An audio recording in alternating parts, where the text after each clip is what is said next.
ఆత్మబంధువులందరికీ నా యొక్క ఆత్మ ప్రణామాలు. ఇంత గొప్ప జ్ఞాన మార్గాన్ని మనకు అందించిన మహాత్ములైన బ్రహ్మర్షి పితామహ పత్రిజీ దంపతులకు, నాకు జ్ఞానాన్ని అందించిన బ్రహ్మర్షి తటవర్తి వీర రాఘవ గారి దంపతులకు ఆత్మ ప్రణామాలు తెలుపుకుంటూ ఈరోజు కార్యక్రమాన్ని మనం మొదలు పెట్టుకుందాం మాస్టర్స్. ఈరోజు మనం భగవద్గీత శ్లోకం 1వ అధ్యాయం 32వ శ్లోకం. కిం నో రాజ్యేన గోవింద కిం భోగైర్జీవితేన వా ఏషమర్తే కాంక్షితం నో రాజ్యం భోగః సుఖాని చ. అర్జునుడు ఇలా అంటున్నాడు, గోవింద, మనకు రాజ్యం వల్ల ఏం ప్రయోజనం, భోగాల వల్ల ఏం ప్రయోజనం, జీవితం కూడా ఎందుకు? ఎందుకంటే ఈ రాజ్యము, భోగాలు, సుఖాలు ఎవరి కోసం కోరుకున్నామో వాళ్ళే ఇప్పుడు యుద్ధంలో ఉన్నారు. ఈ శ్లోకంలో అర్జునుడి హృదయం ఎంతగా మృదువైందో చూపిస్తుంది. ఇది ఒక అత్యంత భావోద్వేగ శ్లోకం. కిమ్నో రాజ్యేన అంటే ఈ రాజ్యం మనకెందుకు?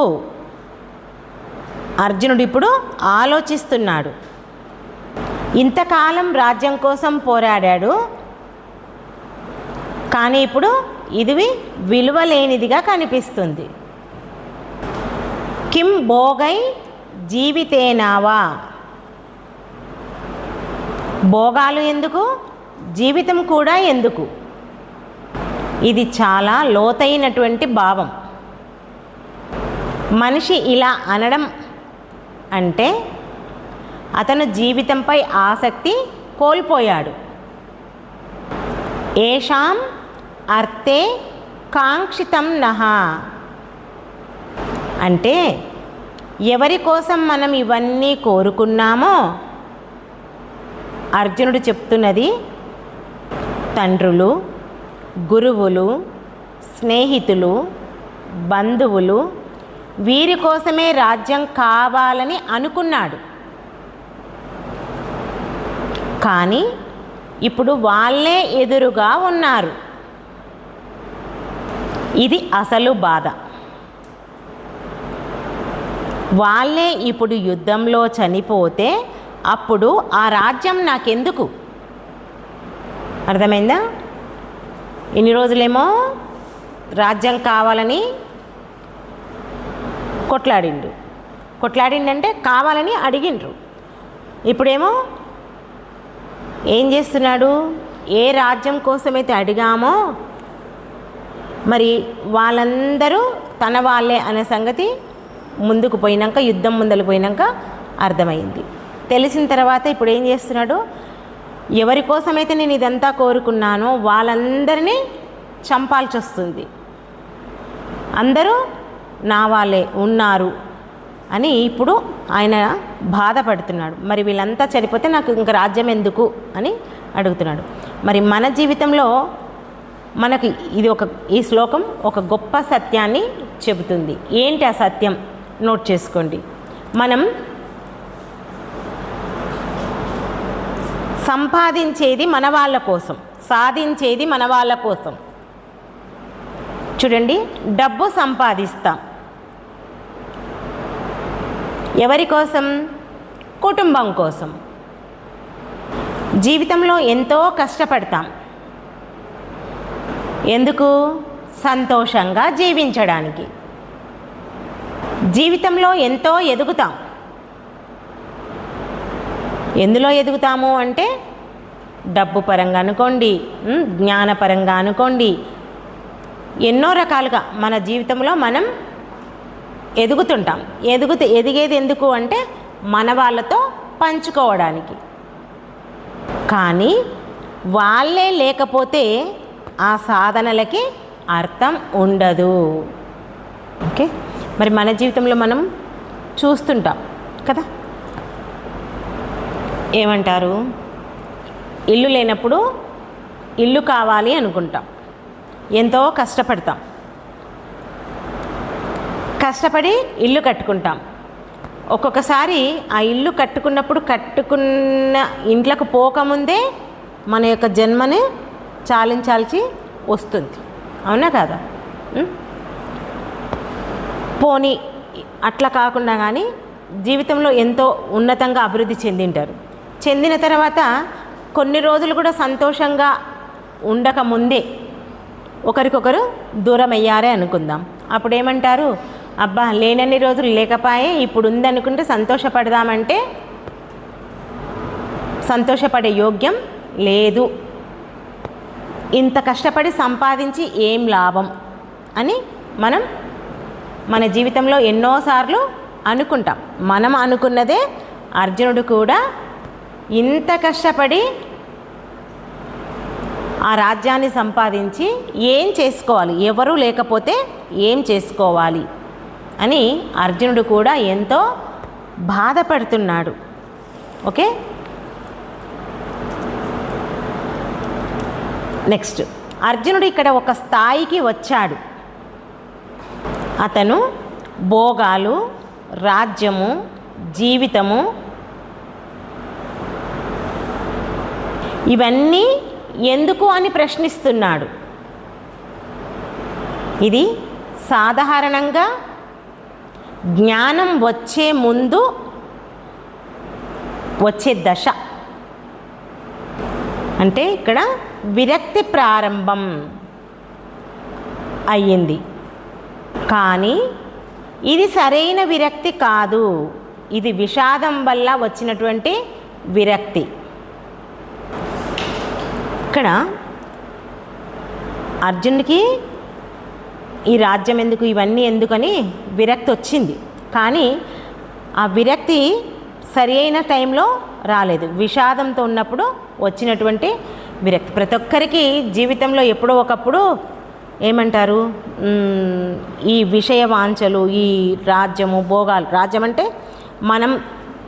మన ప్రాపంచిక జీవితంలో సంపాదించేటువంటి భోగ భాగ్యాలు, సంపదలు, వీటన్నిటిపై మనకు విరక్తి వస్తుంది. ఎన్ని రోజులు ఇదే జీవితమా, ఇదే కథనా అన్నట్లు మనకు కూడా వస్తుంది. వచ్చినప్పుడే చాలా మటుకు ఈ మార్గంలోకి వస్తారు. కానీ ఇక్కడ అర్జునుడికి విషాదంలో వచ్చినప్పుడు వచ్చింది ఈ విషాదం, ఏమంటారు, విరక్తి. కాబట్టి ఇది సరైనది కాదు అని చెప్తున్నాడు. ఓకే, మన జీవితంలో కూడా మనకు కూడా ఇలా జరుగుతుంది. బాధ ఎక్కువగా ఉన్నప్పుడు, మనసు విరిగిపోయినప్పుడు మనము అంటాం, ఇది ఎందుకు, ఈ జీవితం ఎందుకు అని రకరకాలుగా మన బాధను వ్యక్తం చేస్తుంటాం. కానీ అది నిజమైన జ్ఞానం కాదు, అది తాత్కాలిక బాధ. అంతే కదా? మన జీవితంలో మనం కూడా ఏం చేస్తాం, మనకి ఏదైనా బాధ కలిగినప్పుడు నేను ఇప్పటి నుంచి ఈ మార్గాన్ని వదలను, ఈ జ్ఞానాన్ని వదలను అని రకరకాలుగా మనం కూడా చెప్తాం. కానీ అది ఎప్పుడు ఎల్లప్పుడూ మనం అనుసరించం. చాలామంది ఇలాగే చేస్తుంటారు. ఏదైనా ఆపతి, కష్టము, సమస్య వచ్చినప్పుడు మాత్రమే ఏదైనా ఒక మంచి మార్గం దొరికింటే బాగుంటుండే, దాంట్లో నుంచి నేను బాగుపడుతుంటే అని రకరకాలుగా వాళ్ళ యొక్క బాధను వ్యక్తం చేస్తుంటారు. ఆ బాధ తీరిన వెంటనే మన దగ్గరికి కూడా వస్తారు కదా, ధ్యానం చేస్తే ఎలా అయినా తగ్గించుకోవాలనే అంటారు. 41 రోజు కాగానే ఇంకా అక్కడికే గెలిచినట్లు భావిస్తుంటారు. చాలామంది అట్లా తప్పుకుంటారు. ఇక్కడ అది శరీరపరంగా. మరి జీవితపరంగా చూస్తే మనకు ఏదైనా బాధ కలిగినప్పుడు ఎలాగైనా సరే ఏం చేస్తాం, దీంట్లో నుంచి బయటపడాలి అని చూస్తాం. కానీ ఆ బయటపడే వరకు ఆ మార్గాన్ని గట్టిగా పట్టుకొని మనం ఉండాలి. ఉండకుండా ఏం చేస్తాం, మనం ఆ నిమిషానికే ఆ బాధ తీరేంత వరకే అక్కడ మనం మన యొక్క బాధను వ్యక్తం చేస్తాం. తర్వాత మళ్ళీ మర్చిపోతాం, మళ్ళీ మొదటికే జీవితం వస్తుంది. కానీ అసలైన విరక్తి అంటే మనం ఏదైతే అనుకుంటామో అది సాధించే వరకు ఆ మార్గాన్ని ఎట్టి పరిస్థితిలో వదలొద్దు. ఇక్కడ అర్జునుడికి కూడా వచ్చింది, ఈ రాజ్యం ఎందుకు, భోగాలు ఎందుకు, ఇవన్నీ వచ్చింది. అందుకే ఆయన చెయ్యను అంటున్నాడు, యుద్ధం చేయను అంటున్నాడు. విరక్తి వచ్చింది, జీవితం మీద విరక్తి వచ్చింది. ఆయనకు వచ్చిన విరక్తి విషాదం వల్ల వచ్చింది, మనకొచ్చిన విరక్తి మనకు మన జీవితంలో బాధ కలిగినప్పుడు వచ్చినటువంటి విరక్తి. రెండు తాత్కాలికమే. కానీ ఇక్కడ నోట్ చేసుకుని ఈ శ్లోకం మనకు చెప్తున్నది ఏంటి అంటే, మానవుడు తన ప్రియమైన వాళ్ళను కోల్పోతానని భావించినప్పుడు అతనికి ప్రపంచంలోని అన్ని సుఖాలు కూడా వ్యర్థంగా కనిపిస్తాయి. అంతే కదా. మనకు మన జీవితంలో ఇష్టమైన వాళ్ళని కోల్పోయామని అనుకోండి, ఇంక నేను బతికుంటే ఏముంది, చస్తే ఏముంది అని మనం అంటాం చూడండి. అదేవిధంగా అర్జునుడు కూడా ఇప్పుడు పూర్తిగా భావోద్వేగంతో మునిగిపోయాడు. అంటే ఇంక ఆయన నాకు ఇప్పుడు ఏది వద్దు, రాజ్యం వద్దు, భోగాలొద్దు, సుఖాలొద్దు, ఏవి వద్దు, నాకు ఇవన్నీ ఉంటే ఎంత లేకుంటే ఎంత అనే స్థితికి వచ్చేసి భావోద్వేగంతో మాట్లాడుతున్నాడు. ఈ శ్లోకాన్ని పూర్తిగా ఒక 4-5 లైన్లలో దీని యొక్క సారాంశం మొత్తం రాసుకోండి. మనం ఇప్పుడు విడివిడిగా నోట్ చేసుకున్నాం కదా, ఒక 4-5 లైన్లలో సంక్షిప్త వివరణ. మనం సాధించే సంపద, విజయము, సుఖాలు అన్నీ మన ప్రియమైన వాళ్ళతో పంచుకున్నప్పుడే విలువైనవి. నెక్స్ట్ పాయింట్, మన వాళ్ళను కోల్పోయే పరిస్థితి వస్తే ఎంత పెద్ద విజయమైనా మన మనసుకు ఆనందం ఇవ్వదు. కాబట్టి జీవితంలో కేవలం లక్ష్యాల కోసం పరిగెత్తడం కాకుండా సంబంధాలను కూడా కాపాడుకోవాలి. మన కృషి వల్ల ఇతరులకు బాధ కలిగితే ఆ విజయానికి అసలు అర్థం ఉండదు. అందుకే మనం నిర్ణయాలు తీసుకునే సమయంలో మనసుకు శాంతి, ఇతరుల శ్రేయస్సు రెండింటినీ చూసుకోవాలి. ఓకే, ఇది ఈ శ్లోకం యొక్క అంతరార్థం. అంతే కదా. మనం ఎంత సంపాదించినా మన జీవితంలో మన సొంత వాళ్ళు కోల్పోతే ఇంకా మనకేం సంతోషం ఉంటుంది? ఏమీ ఉండదు. వాళ్ళు ఉన్నప్పుడు వాళ్ళతో పంచుకుంటేనే మనకు ఆనందం వస్తుంది.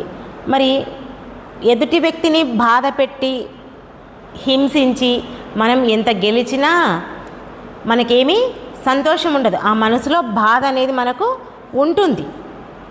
కాబట్టి ఏదైనా మన జీవితంలో నిర్ణయం తీసుకునేటప్పుడు ఆలోచించాలి, మనం దీన్ని సాధించడం వల్ల మనకు లాభమా, ఇతరులకు మంచి జరుగుతుందా, మనం ఒక్కరమే బాగుపడితే అయిపోయినా అది కాదు కదా కావాల్సింది, అందరూ బాగుండాలి అనేది మనం కొంచెం విచక్షణ జ్ఞానంతో ఆలోచించి మన జీవితంలో ఏదైనా లక్ష్యం కోసం పోరాడకుండా, లక్ష్యం ఒకటే దృష్టిలో పెట్టుకోవద్దు, మనకు కావలసిన వాళ్ళను కూడా మనం కాపాడుకునే విధంగా మన జీవితంలో మనం ఆలోచించి దానికోసమే మనం